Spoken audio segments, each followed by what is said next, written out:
This is a classic 1929 Wurlitzer pipe organ. And it was adopted by a vintage 1930 human named Harry.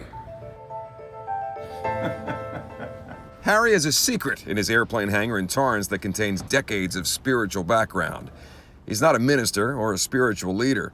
He's just an incredibly smart, retired aerospace engineer who rebuilt this wall of pneumatic sound that connects to this, a church pipe organ that he and his buddy put together. I guessed he was a musician, so I asked him if he played. No, I don't play. Okay, now I'm wondering why he bought it in the first place. My partner and I decided we wanted to see what makes an organ work. We weren't sure how they all work, so we bought this one, reconditioned it, put it back together, and figured it out. By the way, this organ isn't the only one he and his doctors are trying to figure out. I'm on dialysis 2 times a week. I'm on the machine for 3.5 hours, and it'll scrub the blood, but it'll also remove the fluids that the kidneys can't do anymore.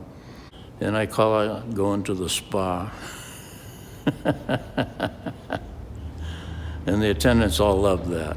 Well, this is a chest. As it turns out, by coincidence or not, there's some parallels between Harry's church organ and his internal organs.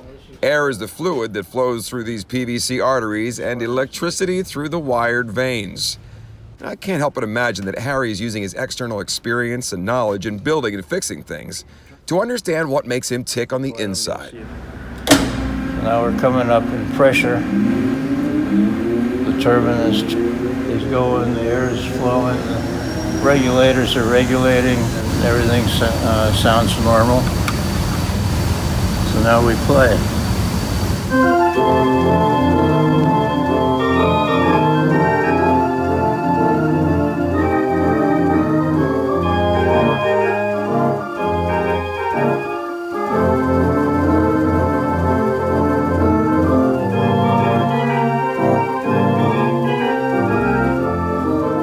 Pretty remarkable, really. Yes, organs are remarkable, whether they're internal or external, keeping us alive or keeping us entertained. But I did notice that this particular organ just took a lot of time and a lot of effort.